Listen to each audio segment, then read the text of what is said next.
All right, guitar students, we are right now going to talk about how to practice our different chords, getting used to them, and also how to practice our chord changing, so swapping between different sets of chords. So we already talked about one exercise before that we can do as you're getting to know a new chord, which is simply to play it, and then take your hand off and see how quickly you can go back to it again. Right, and so the goal there is to just get as comfortable as you can with it. Now, one slight tweak that you can do with that, once you feel like you're starting to get consistent, is add your metronome to it. So what I'm going to do now, I'm going to keep a consistent beat at 70 beats per minute. And my goal right now is that every other click, I want to have a chord. So it'd be chord off, chord off, chord off. Let's give that a try. So here we go. I'm going to do it on my G chord.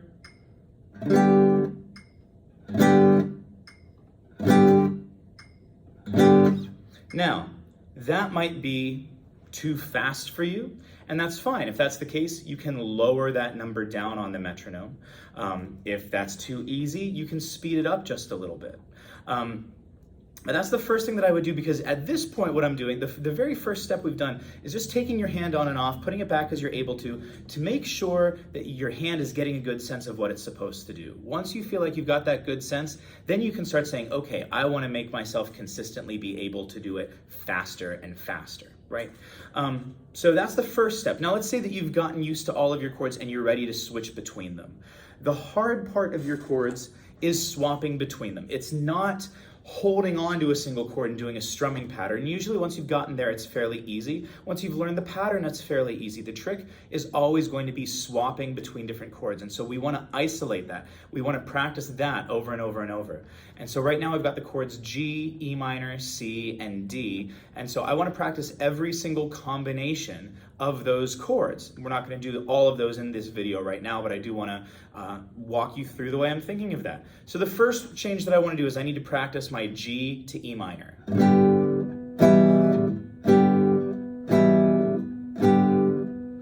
I'm going to go back and forth over and over. The thing that I'm watching for as I do this changing is I want to make sure that now I am not letting go, because I'm wasting energy if I do that. I don't want to go G, totally let go of my hand, E minor. What I'm looking to do is move as efficiently as possible from point A to point B. So as I play my G chord, first of all, when I let go, I want to keep my fingers fairly close to the strings, right? I want to make sure that they're ready to strike. The other thing is that I want to make sure that any fingers that are not currently in use, so for my G chord, my ring finger and my pointer finger, they're not in use. I want to make sure that if any of them are about to be used for my E minor chord, that they're hanging out close by. For example, when I go to E minor, I'm going to be playing pointer and middle.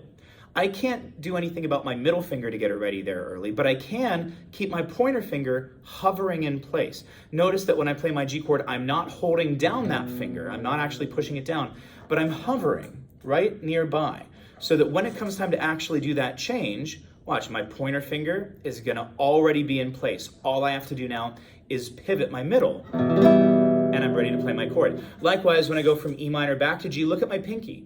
You see how my pinky is hovering right next to this third fret that it's about to play for the G chord. It's not hanging out up here. It's not tucked behind here. Those are not places that are going to be helpful, but it's waiting right here. So when it comes time for me to move back from E minor to G, I've already got one of two fingers in place, just need to pivot that middle finger, and I'm set again. Now the thing is, for every single combination of chords, there is something you can do to help prep your fingers at least a little bit. I'll go through all those little combinations and tricks that you should be looking for right now. So we already talked about G going to E minor. I'll quickly move through the rest, so please feel free to come back and rewind the video if you need. The next chord change would be G to C. And so as you go to your C chord, the things I'm looking for my ring finger and for my pointer finger. So right now you can see with my G chord, they're nowhere near where they're going to go. If I just pull up my pointer a little bit and I try to tuck my ring finger a little bit closer to where my middle finger is, again, I'm not pushing down anything. I'm just hovering them nearby. They're a little bit closer to those spots when I go to do my change. And likewise, once I get to my C and I'm ready to go back to G, look at my pinky again. It's waiting right here. My pinky is all set. I've already got one finger down and I just need to pivot my middle finger.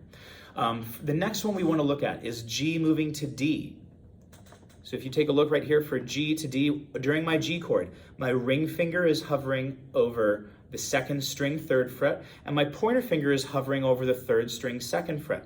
Those are the first 2 notes of my D chord. So when I go to D, look, I can let go and I can grab these 2 right away. The moment I let go, I've already got 2 of 3 fingers in place and I just need to pivot my middle finger. And once again, going back to G, it's all about that pinky. I can have my pinky hovering here, waiting by 1st string, 3rd fret, ready to pounce, and my middle finger jumps back. So that is G to each of my other chords and back. So we don't need to worry about G anymore. Let's look at the next combinations. That would be E minor going to C. When I have my E minor chord, the biggest thing I want to watch if I'm going to C is that my ring finger is hovering somewhere around here. Look, so my ring finger, I don't want to keep down at the bottom because then it would have a long way to travel.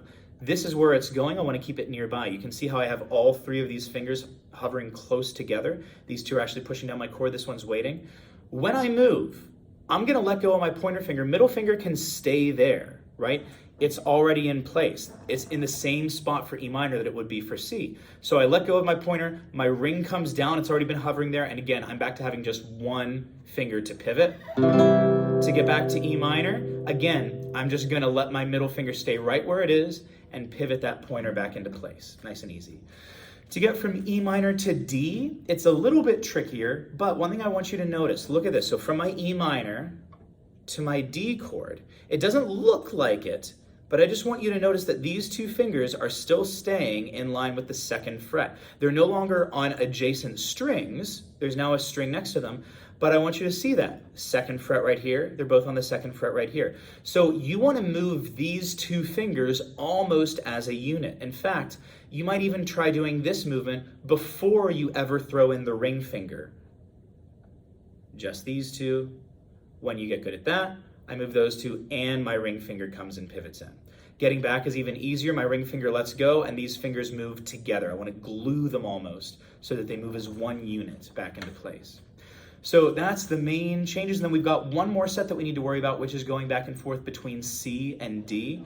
This is probably the hardest set of changes just because these 2 chords are a little bit tricky, but there is a trick to it. So starting on my C chord, again, I want you to look at your ring and middle fingers and notice that they're on the 3rd and 2nd frets.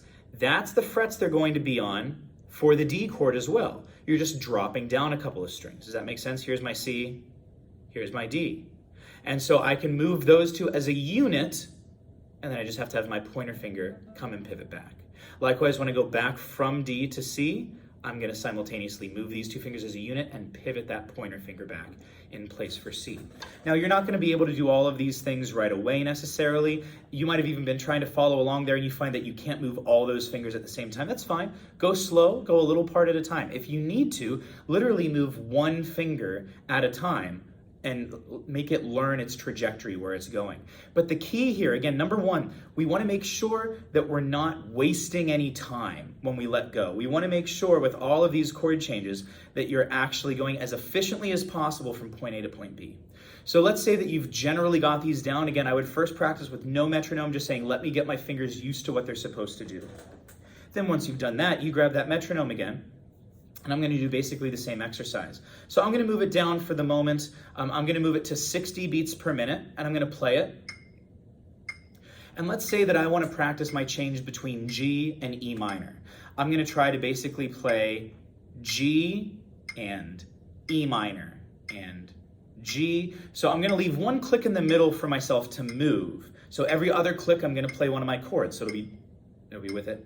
G, switch, E minor, switch, G. You get the idea. Here we go. So I'll try to play. Hopefully you can still hear this very well. 1, 2, 3, 4.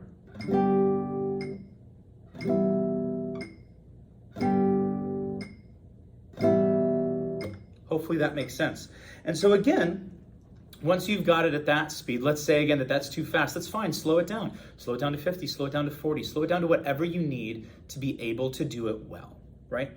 And then once you've gotten that, you can start speeding it up again. And what you're doing then is you're leaving less time in between each set of chords. So on the one hand, you're getting tons of repetitions because you might be going back between these 2 chords hundreds of times over the course of a week, of 2 weeks. And then at the same time, you're also slowly speeding it up just a little bit at a time. And all those things are going to make your chord changes more consistent. Happy practicing.